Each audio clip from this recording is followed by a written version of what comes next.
I'm Pressman, and I'm a principal at Intangible. And Intangible is a consultancy based in Portland, Oregon, and we are creativity consultants. We create the conditions for creativity for our clients and co-create with them their future. And their future is important because the present is so important. These are very changey times. I would boil it down to Moore's Law, to the concept that a computer chip doubles its capacity every 2 years. And because of this sort of enormous curve in change that you see, our technology is outstripping our expectations, or really our understanding. We're entering this era that I'll refer to as the imagination economy. And you kind of see it happening in companies and institutions and even in your individual lives. There's a lot of talk of design thinking and brainstorming and game storming and prototyping and trying to imagine our way into a better future. And that, frankly, is what the Intangible Framework is all about. Imagine now, walk with me, as we divide our time and our days along 2 axes, creating a quadrant system. Here we have a line indicating the search for understanding. These are the times where we're searching for understanding, trying to figure things out about the world, following rabbit trails on the internet, reading, watching movies, TED Talks. And then this axis here indicates times where we're applying understanding. When you array these into a quadrant system, you wind up with a very useful way of thinking about how to divide your time so that you can gain new ideas and gain personal vitality. Look at this quadrant here. This is where you're searching for understanding, but not worried about the application of that understanding. This is when you're engaged in what we call inquiry, where you're following your curiosities, following your passions, with no real concern as to how you're going to apply it. This is essential. This is where you mine those new metaphors. This is where you find ideas applicable to your challenges that you would have never noticed before. And this is what we work with clients to do. We help them permit and scaffold the entire endeavor of inquiry. We help them build collections and libraries. We run symposia with them where they share ideas and talk and gain collective indwelling knowledge. Now, let's move over to this quadrant where we've been searching for understanding, but now we're going to apply it. We're moving towards application. We call it the ideation quadrant. And this is where you're discussing ideas and ways ahead, and new products, new service models, new messages, whatever it is.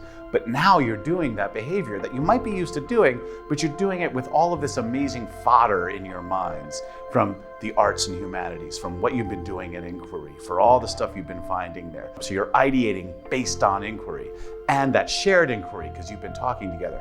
It's very powerful. So here we like to work with folks and run workshops to help them bridge their inquiry and things they've gained during inquiry to ideation. It's a beautiful thing. But here's an important piece, this quadrant down here. This is where you're not applying anything. And this is where you're not searching for understanding at all. So it looks like you're doing nothing here. And it's true. This is sort of a nothing quadrant, but it's a special kind of nothing. It's a kind of nothing that the neurologists refer to as mind wandering. This is where you're specifically not paying attention. This is when you're engaged in one simple task and the rest of your mind can wander. And it's when you're doing this is where you have those epiphanies, those reveries, those aha moments that you wouldn't normally have. This is where you can mine truly new ideas, eureka. And eureka happens when you're slightly engaged in one thing to let your mind wander. And you know this already from taking showers, from walking the dog, from driving to work. That's when you have these epiphanies. Cultivating a practice of incubation, and that's what we call this quadrant. What if you actually made it a skill to mind wander? And that's what we help our clients do. We help you engage in a mind wandering practice so that you can have those epiphanies, ideas that you've acquired, and apply them to your work, so that now when you're down in this quadrant where you're applying understanding and not searching for new understanding, but applying understanding, this is a whole new kind of understanding. This is the imagination economy. Now you're at work applying new ideas, unique combinations, strange metaphors to solve your problems. And you've been spending all of this time allowed to incubate, allowed to mind wander, because it's essential for creativity and innovation. So that when you're implementing, in the implementation quadrant, you're implementing something new and it feels amazing. It's not hard to get talented at being intangible. In a way you already are. We're just using your brain in a way it's been made to be used, and we're just giving you permission to behave in ways that you probably already want to behave. And that's what we help with. We help you take this simple framework and adapt it to your world, and you can kind of immediately start benefiting from inquiry, from incubation, from ideation, and from implementing those things in your life. And this works at an individual level as sort of a coaching platform. And of course, this also works really well in the company setting. It works well in creative companies and innovative companies, or really any organization that is seeking imagination and vitality. So, if you're interested in doing this, give it a shot. There it is. The whole framework's laid out. You can go to our website and find the framework there.